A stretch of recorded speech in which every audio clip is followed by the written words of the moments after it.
a child forced to pose nude for a king. This is history's most tragic royal scandal. In the shadowy corridors of the Spanish Habsburg court, where golden tapestries concealed 1,000 dark secrets and power danced a cruel waltz with human suffering, a child came into the world whose very existence would become both a marvel and a monstrous spectacle. Her name was Eugenia Martínez Vallejo, but the world would remember her only as La Monstrua, the monster, a living symbol of the Spanish Empire's obsession with human curiosities and the grotesque. This is not merely a tale of weird history or distant royal scandal, it is a story that cuts to the bone of what it means to be human and how far those in power will go to feed their insatiable appetite for dark entertainment. She was born beneath the stone arches of a village church in 1674 to simple parents who believed her birth was a miracle. But what began as a miracle swiftly became a curse for the royal court, obsessed with collecting exotic human beings, as trophies would soon hear whispers of a child whose body defied explanation. In an age plagued by superstition, where divine punishment and demonic possession were blamed for every deviation from normality, Eugenia's rapid and relentless growth would transform her from a peasant child into an object of twisted fascination, destined to be displayed in silks and jewels before foreign dignitaries and whispered about in the shadows as the embodiment of the Spanish crown's dark secrets. Her story is not one of mythical beasts, but of a very real girl whose life was stolen by a royal machine hungry for spectacle, whose portraits would immortalize not her humanity, but her exploitation. This is the forgotten tragedy behind the velvet curtains of Europe's mightiest court, a tale still echoing through time, reminding us that the monsters of history were often those who wore crowns. Hidden behind golden walls and blood-red tapestries, the Spanish Habsburg court glittered like a jewel, dazzling foreign ambassadors and striking terror into its own people, a realm where royal scandal and weird history flourished side by side. But beneath that dazzling glow pulsed something far darker, a hunger for spectacle so deep it devoured the lives of the vulnerable, reducing human beings to royal collectibles. In the 17th century, Spain's mighty empire stood on trembling foundations, ruled by King Charles II, known across Europe as El Hechizado the Bewitched, whose twisted bloodline, shaped by generations of inbreeding, left him frail in body and clouded in mind. Power clung desperately to crumbling traditions, desperate to maintain the illusion that the Spanish monarchy was invincible, even as enemies circled and the empire decayed. The court's obsession with controlled beauty and the grotesque gave birth to one of the darkest chapters in human curiosities, turning the vulnerable into objects of twisted entertainment. This wasn't simply eccentric royalty, it was an institutionalized system of dehumanization crafted to feed a royal machine addicted to exotic displays. The Spanish royal household harbored an entire population of the so-called gente de placer, the people of pleasure. But the truth was far more cruel. They were known behind palace doors as sabandillas del palacio. The vermin of the palace, forced to exist in a strange limbo, neither servant nor citizen, their humanity suspended between spectacle and scorn. Visualize this: court salons filled with chandeliers blazing like fallen stars, while dwarfs, giants, and people afflicted with rare conditions were paraded before nobles who drank ruby-colored wine and whispered with gleeful horror. They were living trophies used to amplify the nobility's own sense of superiority, props in a grotesque theatre designed to ensure that royal beauty shone all the brighter by comparison to those labelled monstrous. It was a royal scandal hidden in plain sight, a freak show masquerading as aristocratic culture. Documents reveal that under King Philip IV, Charles II's predecessor, as many as 110 individuals with dwarfism were kept within the royal household, an astonishing figure that screams the dark truth. Human beings were acquired, displayed, and discarded at whim. These living curiosities were denied wages, freedom, and respect, granted only room and board in exchange for becoming the king's private entertainment. Some were dressed in flamboyant costumes of silk and silver, others mocked or subjected to humiliations for court amusement. All existed at the mercy of royal whim, proof that power, when unrestrained, can become a monster far greater than any human deformity. Historians today point to this as one of the Spanish Habsburg dynasty's darkest secrets, a practice that reveals how deeply social hierarchies bled into the exploitation of human difference. This was not unique to Spain alone. Many European courts indulged in such exhibitions, but the Spanish court elevated it to a high art weaponizing difference as a tool of social dominance. And in this gilded environment, a child born in a small village hundreds of miles away would soon become the next jewel in the royal menagerie. The whispers of a miraculous child growing at impossible speed ignited curiosity in a court addicted to shock and novelty. For a monarch plagued by weakness and desperate to keep foreign dignitaries talking about wonders rather than imperial decline, such stories were irresistible. The Spanish crown was always on the hunt for the next spectacle, the next tale to reinforce its aura of mystique and dominance. And so when rumors reached Madrid of a girl whose size defied explanation, whose mere existence seemed to thumb its nose at divine order, the royal machine began to stir. Letters were written, orders were drafted. And as we step into the next chapter, we must ask ourselves, was this truly fascination with the wonders of nature? Or was it a hunger to possess and display a child, transforming her very flesh into royal currency? Because what happened next would shatter the fragile line between spectacle and cruelty and mark the beginning of Eugenia Martínez Vallejo's journey from village child to living legend known across Europe as La Monstrua. On a quiet Sunday morning in 1674, under the vaulted stone ceiling of a village church in northern Spain, a woman screamed in sudden agony, her cries echoing off centuries-old walls darkened by candle smoke and prayers. Antonia de la Bodega, heavily pregnant, collapsed amidst the startled parishioners, unable to finish the mass that had begun like any other. There on the cold, sacred floor of the church, with no midwife and only the shocked whispers of neighbors, as witness, she gave birth to a daughter whose very first breath seemed to carry the weight of destiny. They named her Eugenia Martínez Vallejo, a name meaning well-born noble, a name chosen in hope, not yet knowing that her life would become a royal scandal etched into weird history forever. In an age where superstition clung to every corner of daily life, this unusual birth was seen as a divine omen. Some whispered that the child was a miracle destined for greatness. Others muttered that no good could come from such a dramatic entrance into the world. For a brief, shining moment, Eugenia was a symbol of possibility, a spark of hope in a harsh world where infant mortality was a constant shadow. At first, she seemed entirely normal, a healthy baby with a strong appetite, a blessing in a time when frail children rarely survived. In a society obsessed with omens and portents, her robust size was celebrated. The villagers believed that a child who ate heartily and grew plump was touched by divine favor, a sign of prosperity and fertility for the entire community. But nature, cruel and cunning, sometimes writes the darkest twists into the most joyful tales. For soon, Eugenia's growth surged beyond any blessing. Her body began to change at a pace that defied explanation, turning admiration into fearful whispers. By the time she was 1 year old, she weighed 55 pounds, nearly triple the weight of a typical child her age. Her parents, simple peasants unversed in the secrets of medicine, believed at first that God had merely blessed their daughter with extraordinary health. But wonder slowly curdled into unease. As her body continued to expand, the community's fascination shifted towards something darker. Neighbors began to stare. Mothers pulled their children away. The same people who had hailed her miraculous birth now whispered about curses and demons, their glances sharp with suspicion. The line between marvel and monster blurred, inching closer to tragedy with each passing month. Imagine a village market where farmers haul baskets of grain and fish, and amid the sounds of barter and prayer, hushed rumors swirl about a child who grows faster than the crops themselves. The air thick with incense and superstition, people began to say Eugenia was a changeling, a creature swapped by fairies, or perhaps a sign of divine punishment. Because in the Spain of the 17th century, there were few fates more perilous than standing out.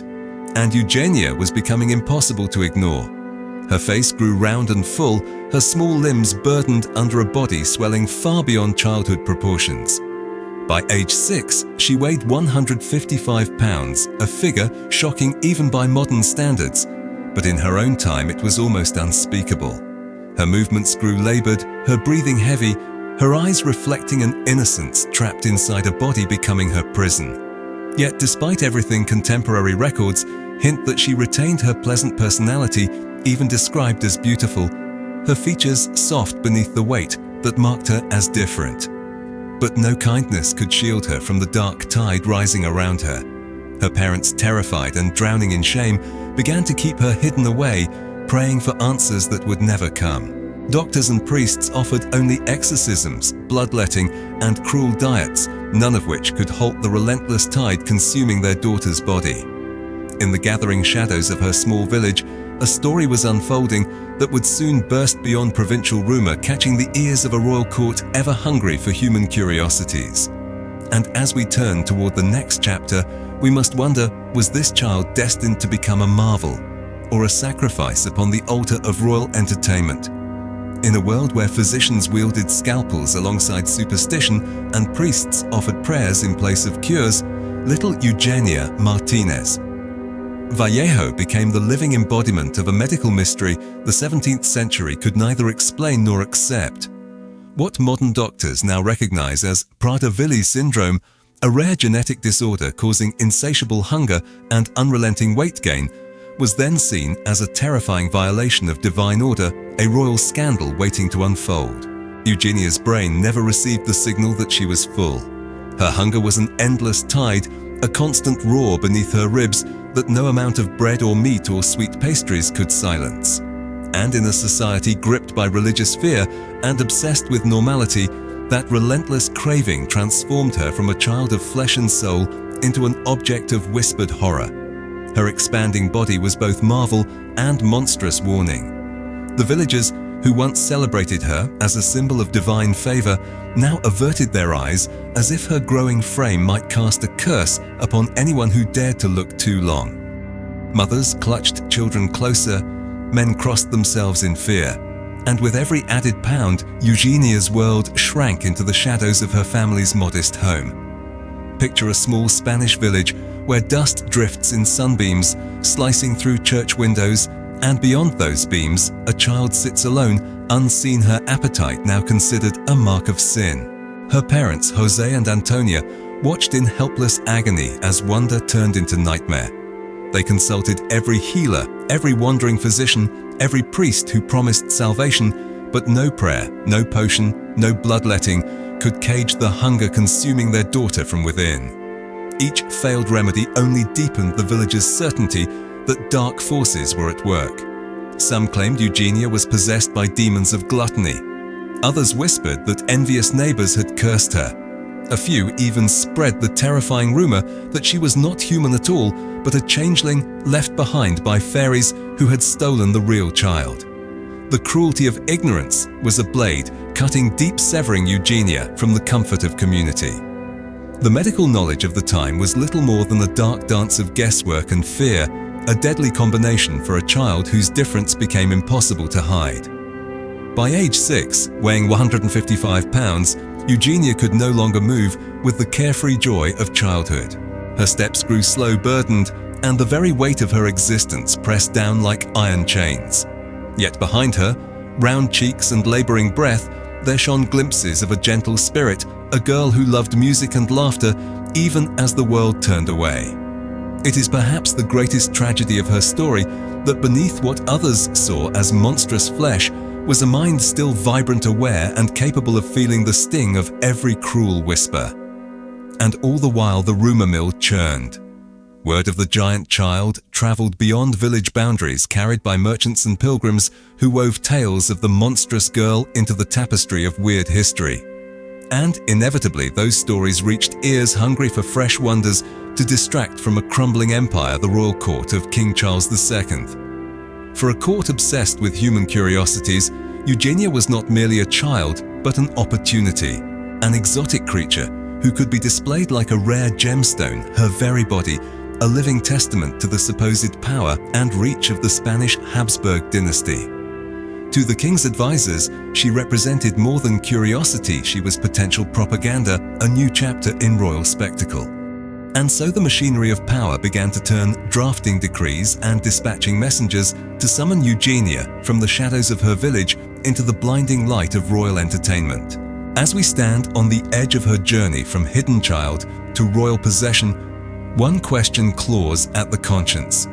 Would the glittering palace she was about to enter be her salvation, or the cruelest stage yet for the ultimate display of human exploitation? In a kingdom where royal decree wielded the force of fate itself, the rumors swirling around Eugenia Martínez Vallejo reached their inevitable destination. The ears of King Charles II, a monarch whose reign teetered between grandeur and decay, and whose court devoured human curiosities like sweet confections. For Charles II, locked in a body frail from generations of royal inbreeding, the monstrous and the marvelous were the same currency, fueling a dark economy of entertainment that kept foreign ambassadors whispering and the nobility distracted from the Spanish Empire's slow collapse. The reports that arrived in Madrid spoke of a child unlike any the world had ever seen, a living wonder, whose immense size at such a tender age defied natural law, a figure so unusual that she could become the crown's newest jewel of spectacle, a living testament to the power and mystery of the Spanish Habsburg dynasty. And so it was decided. A royal summons was dispatched, a document sealed with wax and bearing the weight of absolute authority. The order was simple, merciless. Eugenia was to be brought to court without delay. For her parents, Jose and Antonia, the royal command struck like thunder. It offered hope perhaps their daughter would find better care in the opulent halls of power. But beneath that fragile hope lay a truth more chilling than any provincial gossip. They were surrendering their child into a gilded cage. The journey from the dusty roads of Burgos to the marble corridors of Madrid was no mere relocation. It was a pilgrimage from anonymity into the jaws of royal scandal, destined to become an immortal entry in the archives of weird history. Imagine a caravan snaking through sun-scorched roads, carrying a child hidden behind draped curtains. As villagers gathered along the path, their faces pinched with curiosity and fear. Every stop along the way became an impromptu freak show. Merchants and peasants flocked to glimpse the child whispered to be monstrous. Mothers whispered prayers. Children stared with wide eyes caught between terror and fascination. By the time Eugenia reached the gates of Madrid, her legend had already outrun her arrival. She was no longer merely a child, she had become an event. And as the great doors of the royal Alcazar swung open to admit her, the kingdom prepared to consume its newest entertainment. The palace she entered was a world so alien, so drenched in wealth and power, that it might as well have been another planet. Golden chandeliers flickered over floors polished like mirrors. Tapestries embroidered with battles and saints lined endless corridors. Servants moved like silent ghosts, tending to a nobility who measured their worth by titles and secrets. Into this realm, they led Eugenia, 6 years old, and already crushed beneath a fate she could not yet comprehend. Her very first audience with Charles II set the course of her new existence. Contemporary chronicles record that the king, upon seeing her, bestowed the name that would haunt her forever, La Monstrua, the monster.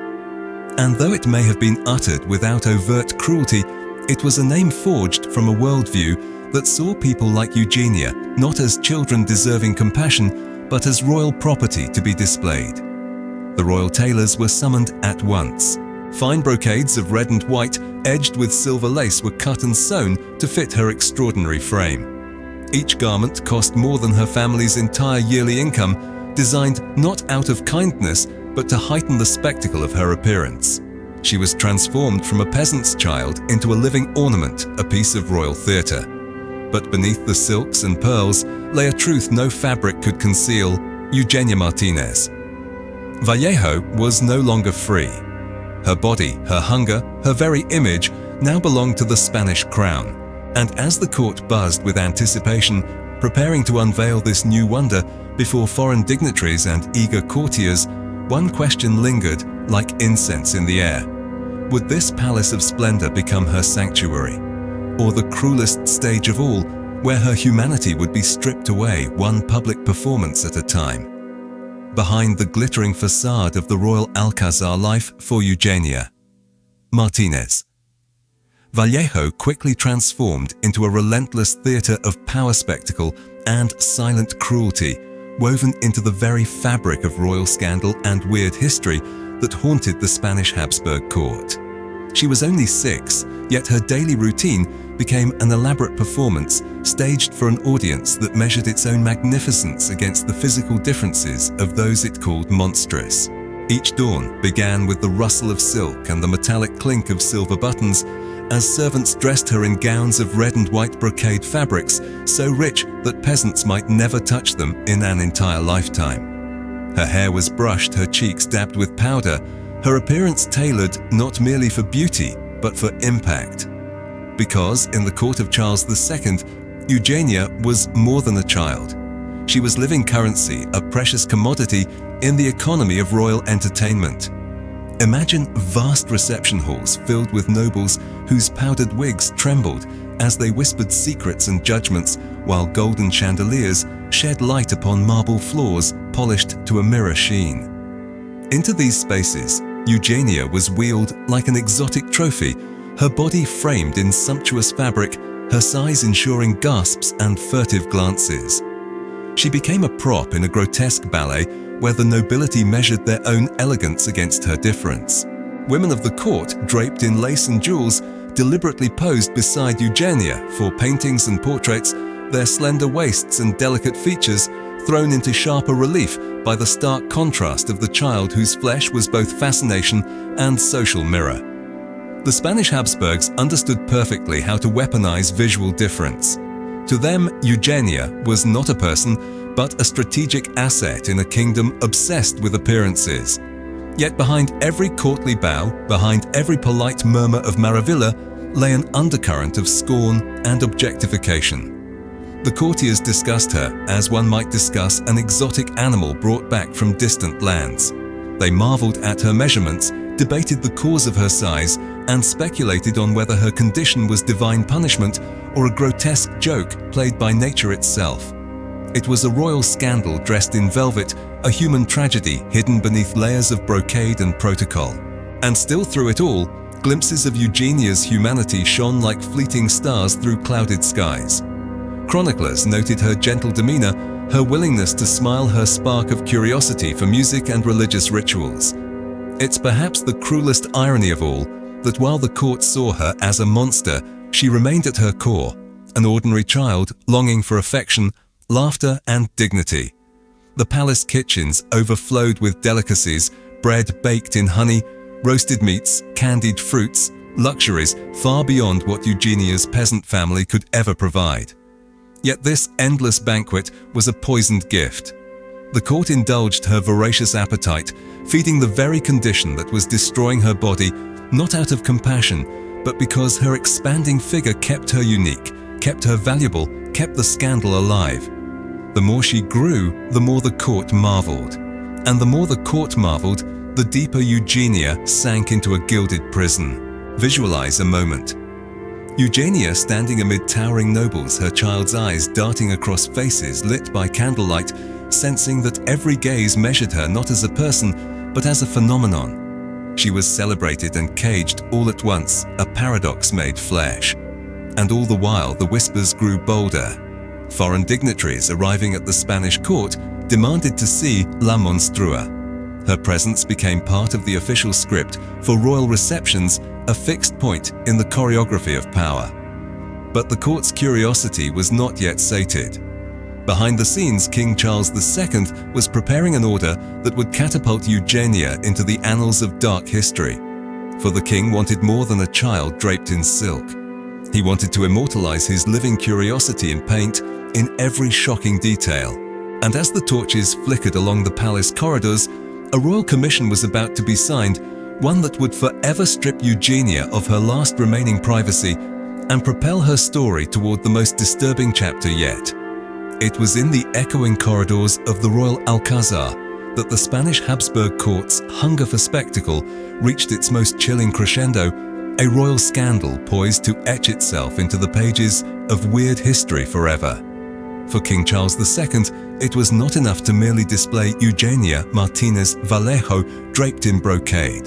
The monarch who presided over an empire riddled with decay wanted immortality through art, and so he issued a commission that even in an age of casual cruelty sent ripples of shock through the court.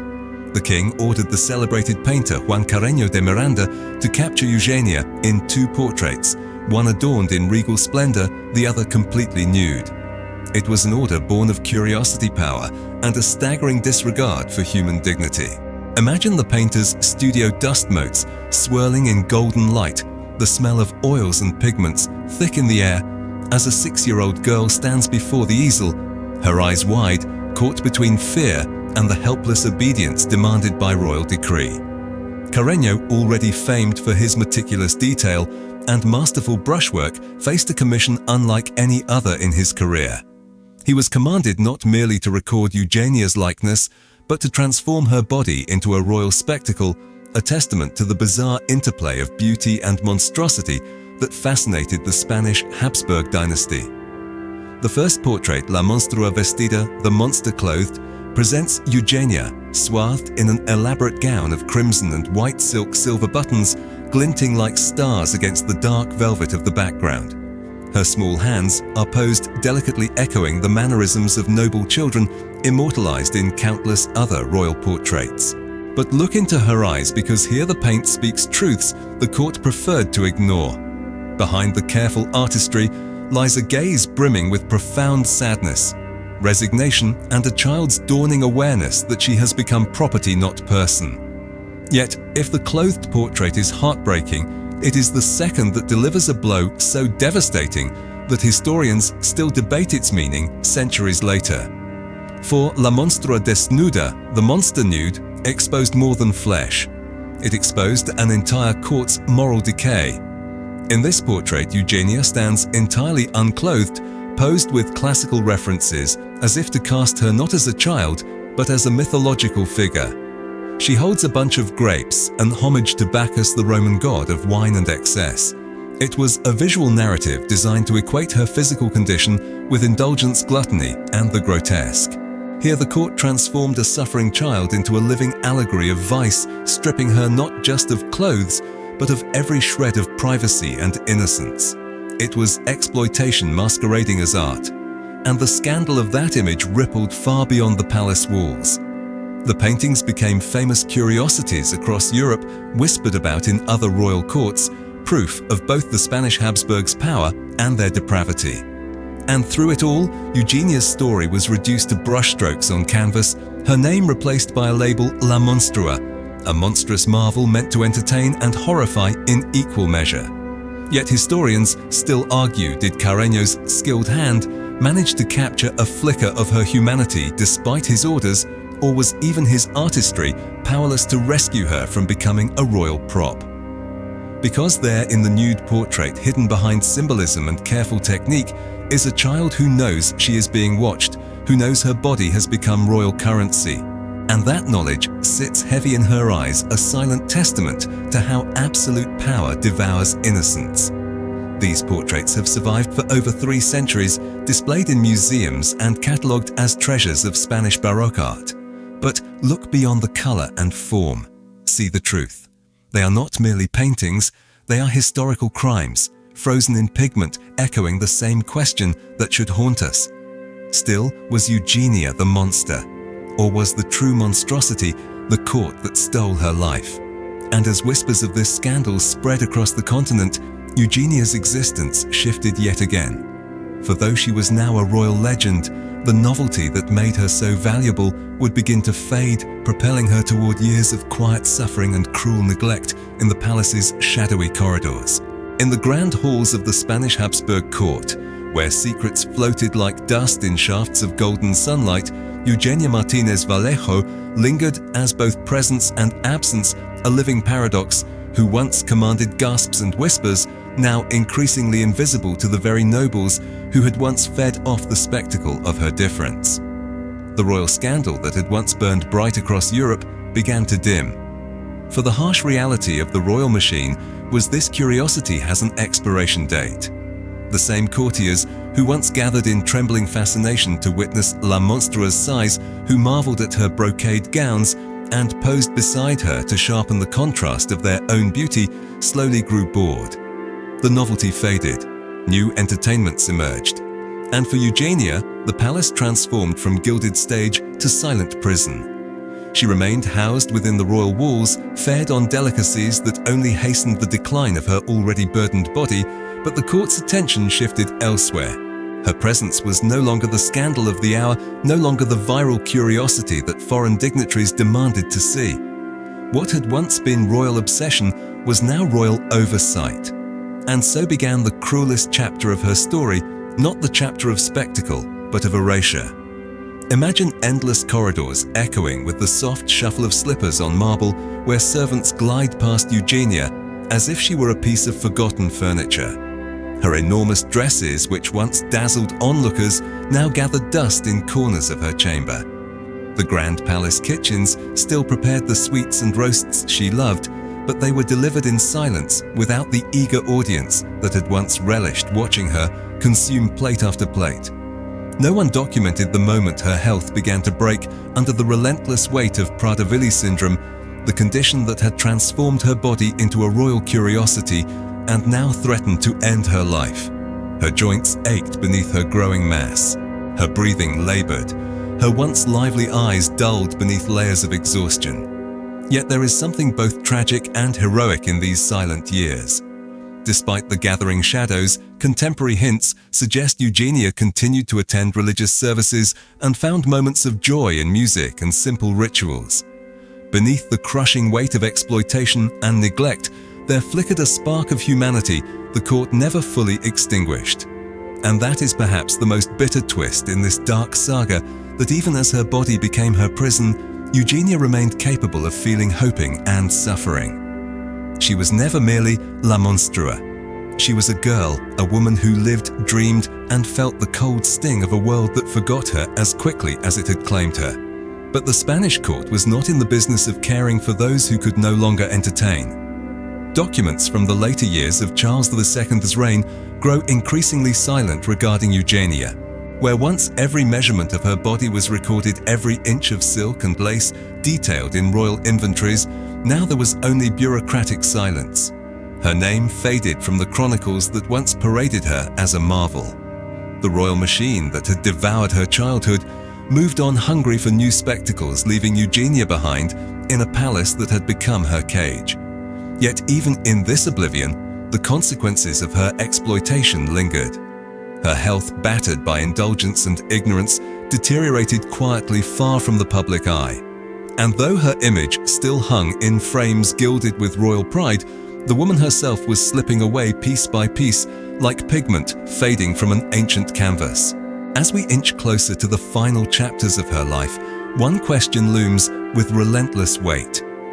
In the end, would the court remember her as a child, as a monster, or simply as another disposable ornament in the twisted collection of royal curiosities?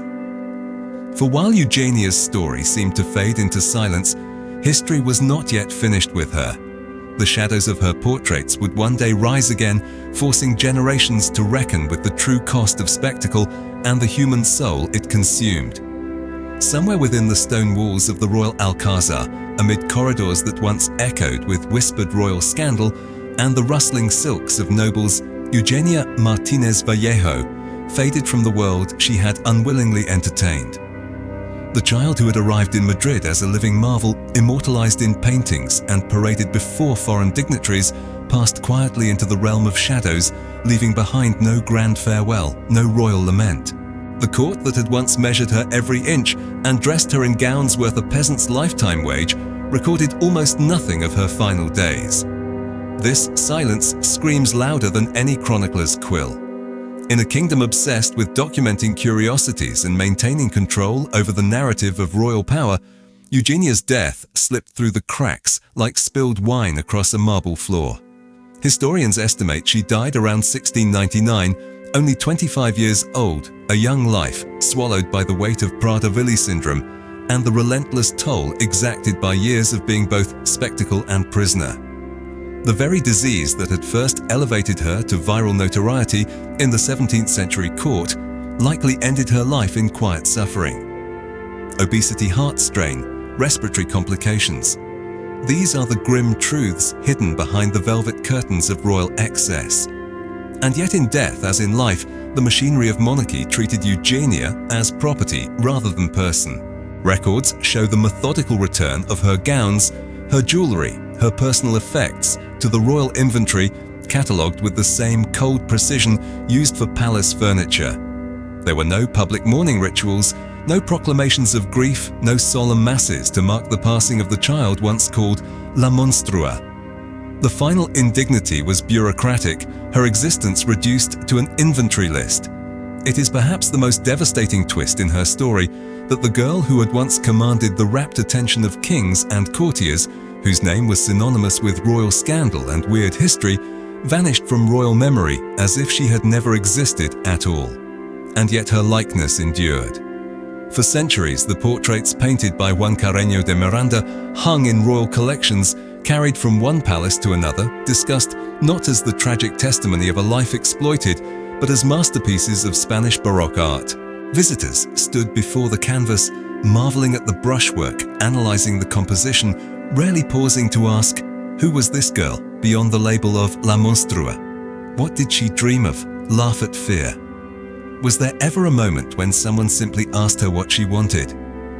It would take centuries for the tide of history to begin correcting this silence. In the 20th century, scholars revisited Eugenia's life with fresh eyes, armed with modern medicine and a sharper understanding of human rights. Medical historians recognized Prader-Willi syndrome in her symptoms, offering a scientific explanation for the relentless hunger that had become her prison. Social historians, meanwhile, reframed her as a symbol, a stark example of how power can turn difference into exploitation, how a royal machine hungry for spectacle can crush a child's humanity beneath silks and gold. And so, a figure who had once been reduced to a sideshow slowly began to reclaim her identity. She emerged from the shadows of weird history not merely as La Monstrua, but as Eugenia Martínez Vallejo, a young woman whose story forces us to confront the monstrous truths lurking behind royal grandeur. But even as her name began to flicker once more in scholarly texts, the question remained, could modern society truly reckon with what had been done to her?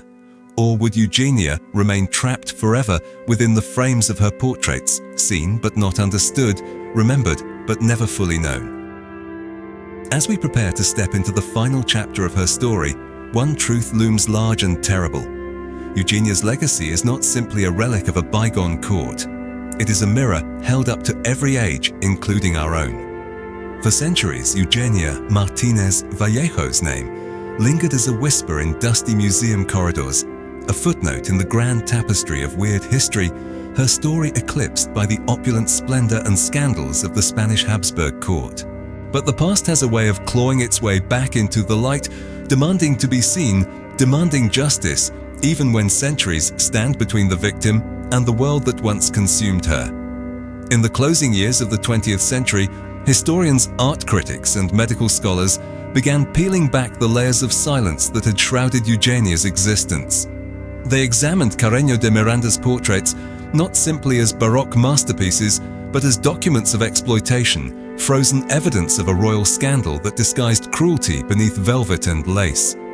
And in the details, the glint of sadness in Eugenia's eyes, the stiff pose forced upon a child, the grapes clutched in her hand like a cruel joke. Modern eyes began to see not La Monstrua, but Eugenia, a human being, a girl whose life was stolen by the spectacle of power.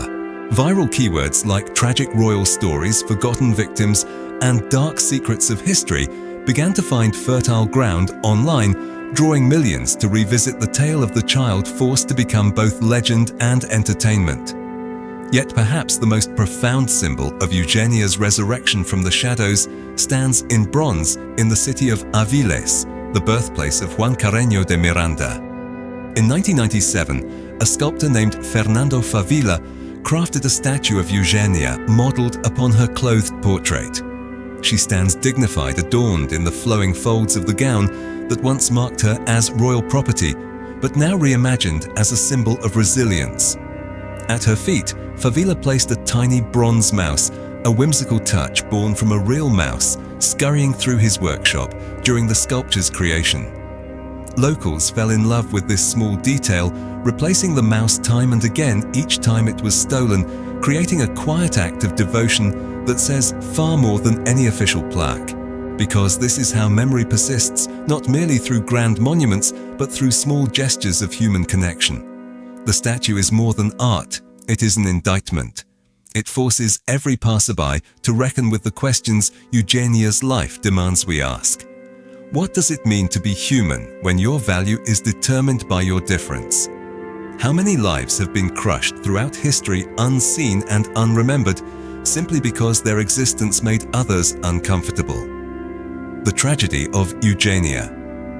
Martinez Vallejo is not locked in the past.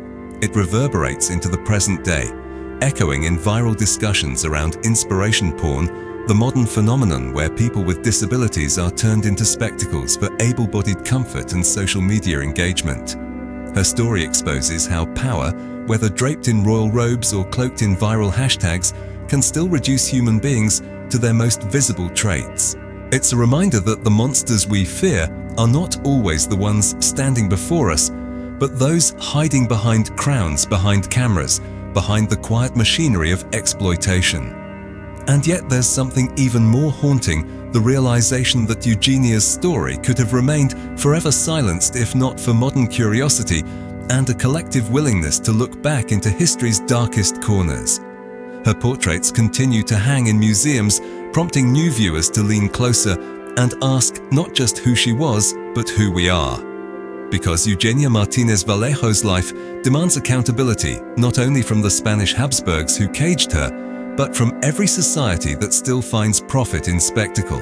As we stand in the glow of screens that beam stories around the world in seconds, her silent gaze from centuries past demands an answer: will we remember her as a monster, or finally see the child who only ever wanted to be human? And as we approach the final curtain on her story, one thing becomes clear. Eugenia's legacy is no longer merely the property of kings, it belongs to all of us as both warning and a call to justice that echoes far beyond the walls of any palace. In the end, the true monster in Eugenia Martínez Vallejo's story was never the child whose body defied nature.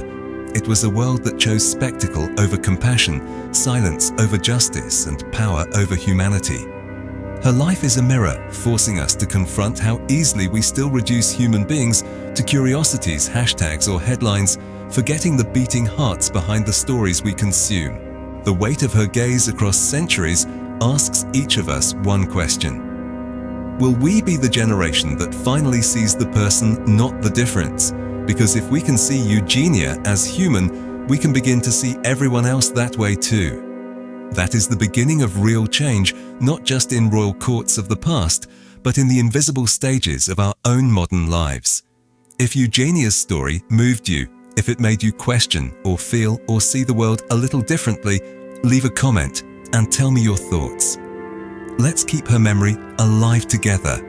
Save this video, share it, or subscribe for more stories that reveal the hidden truths beneath history's velvet curtains. Don't let Eugenia fade into silence again. Her story deserves to be heard. And together we can make sure that the monsters of history are finally unmasked, not just in the past, but in our present.